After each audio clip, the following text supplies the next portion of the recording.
What's up, everybody? This is Fred Richani of TSC News here with another retro review of Elimination Chamber. This time we're going back to WWE Elimination Chamber 2011. This took place at the Oracle Arena, Oakland, California, home of the Golden State Warriors. February 20th, 2011.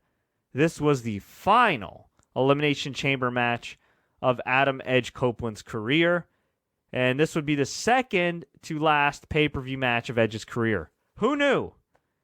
Crazy, right? This was a bumpy road to WrestleMania 27, a very bumpy road. Now, we'd find out a little bit later on that The Rock would be the guest host. It set up a huge money-making angle with John Cena. But outside of that, outside of The Undertaker having an incredible match with Triple H, WrestleMania 27 pretty much sucked. Thankfully, I am happy to report that EC 2011 did not suck whatsoever. In fact, the contrary occurred. It was awesome. So I dove into this WWE Network Archive pay-per-view, and let's review the card right here. For trivia purposes, the dark match was Daniel Bryan defeating Ted DiBiase Jr. via submission to retain the United States Championship. Why this wasn't on the card, I don't know. This was during a weird time where WWE, frankly, did not know what to do with Daniel Bryan. They gave him the U.S. title in September of 2010. He had beaten The Miz, and he really didn't defend the title much on TV. In fact, at WrestleMania 27, they hyped him versus Sheamus on the card, and then they moved it to the pre-show. And at the time, they didn't have some YouTube or WWE Network kickoff show. He was just in a dark match that was a DVD extra. And that match between Sheamus and Daniel Bryan somehow turned into a battle royal, which the Great Khali won. Yeah, outside of the fact that he was dating Brie Bella at the time, this was not a fun time for Daniel Bryan's career. But we had the opener here on the pay-per-view. Alberto Del Rio with Ricardo Rodriguez defeated Kofi Kingston via submission. Decent match, but those guys had wrestled each other 100 times.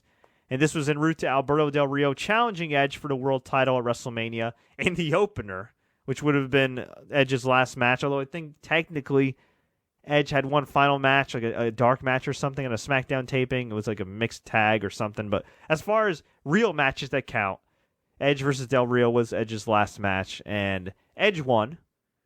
It was a good match, but it made zero sense at the time that Edge won. And Alberto Del Rio, who kept talking about destiny, would not win his first WWE Championship until SummerSlam in August when he cashed in on CM Punk. But by that time, Del Rio had lost a ton of momentum. And then the next month, Del Rio lost the title to Cena.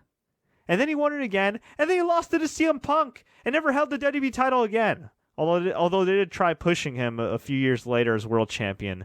And that did not go so well. But at this time, Alberto Del Rio, he was hot. He was over, and he had all the momentum in the world from winning the Royal Rumble. He won the biggest Royal Rumble in history, 40 men. That was a fun Royal Rumble, which came down to Alberto and Santino Marella. Hey, stranger things have happened in WWE. We had our first Elimination Chamber match of the night. Edge successfully defended his world title against Rey Mysterio, Kane, Drew McIntyre, Big Show, and Wade Barrett. You want to know something weird?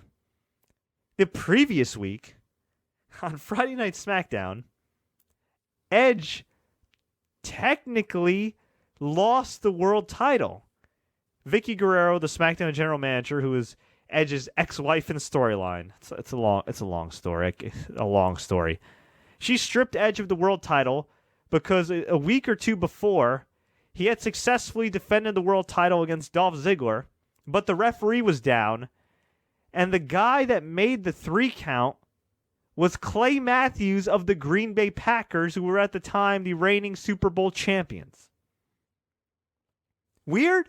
Yeah. So this led to Vicky somehow being justified to strip Edge of the world title, and then she awarded it to Dolph Ziggler. And what would be a long road of geekdom for Dolph Ziggler's geek career and storyline. So Dolph Ziggler got this world title, wrapped it around his waist, celebrated it, And then, as it turns out, Dolph Ziggler had to defend the title against Edge. And 12 minutes later, Edge regained the world title. Dolph Ziggler was fired. And Edge is now an 11-time world champion. And Dolph's nowhere to be found here. 2011 was weird. Very weird. So Edge goes into this successfully defending his world title. The eliminations were as follows. Big Show pinned Wade Barrett, and they wonder why Wade Barrett never got over, or Drew McIntyre, maybe because they never fully pulled the trigger. Kane pinned the Big Show. Kane then pinned Drew McIntyre. Dear God. Edge then beat Kane, thank God. And then Edge beat Rey Mysterio to retain the championship. Yeah. This was weird. But it was a pretty good match. And actually, if you guys want an underrated world title match to watch, which was pretty good, I would recommend Edge versus Kane versus Rey Mysterio versus Alberto Del Rio, a TLC match from December 2010. If you want to go back and watch that in the archives, that was pretty good. But yeah, that was a weirdly booked Elimination Chamber match. I mean, Kane and Big Show reigning supreme. Yeah. We had the core, which were essentially the scraps of the Nexus faction, which featured Wade Barrett, Ezekiel Jackson, I almost said Ezekiel Elliott, Ezekiel Jackson, Heath Slater, and Justin Gabriel. This was the team of Heath Slater and Justin Gabriel, former tag team champions as part of the Nexus, regaining the tag titles by defeating Santino Marella and Vladimir Kozlov, who were accompanied by Tamina Snuka, who at the time was Santino's love interest. Nothing match. Again, 2011 was weird. We had The Miz as WWE champion with his servant, his buddy, his lackey, Alex Riley. Yes, Alex Riley, who at one time had potential. They defeated Jerry Lawler, technically The Miz, but Alex Riley helped him. He defeated Jerry Lawler to retain the WWE Championship. This was a perfectly fine match, a technically sound match. Jerry Lawler finally got a world title shot, lost. It would have been nice to see Jerry Lawler win, then lose the title the next night. It just would have been a nice moment, but alas, it wasn't meant to be. And this led to The Miz facing the winner of this next match. And it led to Jerry Lawler facing Michael Cole at WrestleMania in one of the worst feuds of all time, one of the worst WrestleMania matches of all time. It's hard to explain here what happened in 2010, 2011, but I guess somewhere along the way, Vince McMahon decided, you know what?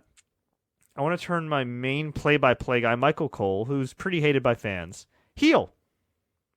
Here's the problem. He never got a new play-by-play guy. So he kept Michael Cole as the heel and play-by-play guy. And what proceeded to happen was the worst commentary stretch imaginable for, I think, maybe a year, maybe more. I mean, my God, this was awful. And Michael Cole was the Miz's cheerleader. And just, there were some times where Michael Cole was really funny. I mean, he even had like this barrier, this like literally a glass box called the coal mine, where he would commentate in the background away from the other announcers, and that was kind of clever. But he just was just bad. I still don't know why they did it. Maybe Vince just found it entertaining, but my God, so many matches suffered because of it. He buried Daniel Bryan all the time. He kissed Miz's ass. It was just brutal. I'm sure there's going to be some kids someday going, you know what? Man, I loved Raw growing up when Michael Cole was a meanie. No, this was horrible. Michael Cole made Raw unlistenable. And I feel bad for the guy because he's actually a damn good commentator. But he was doing what Vince McMahon was directing him to do, and that was be this irritating heel, and he was just horrible. Horrible. Ugh. I mean, it's hard to believe now because Michael Cole is commentating the UK tournament. He's commentating alongside Austin Aries and Corey Graves. He's great. He's doing a great job. But, man, at the time, ugh. Again, 2011 was weird, and at times, horrible. Ugh. And then we had John Cena defeat CM Punk, John Morrison, Sheamus, Randy Orton, and R-Truth in the main event in another Elimination Chamber match to earn a title shot at WrestleMania 27. The eliminations were as follows. Sheamus pinned R-Truth. CM Punk pinned Randy Orton, setting up their WrestleMania match, which Randy Orton won. Good match. John Morrison pinned Sheamus. CM Punk pinned John Morrison. And John Cena pinned CM Punk, which foreshadowed things to come with CM Punk dropping that pipe bomb promo later in the year. So it led to John Cena versus The Miz, which Miz won via help from The Rock at WrestleMania 27. It was a horrible main event, horribly booked.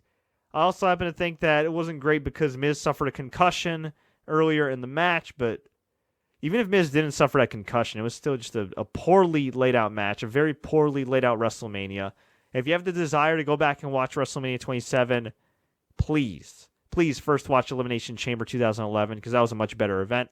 And then if you're going to watch WrestleMania 27, only watch the segments with The Rock and watch Undertaker versus Triple H, which was incredible.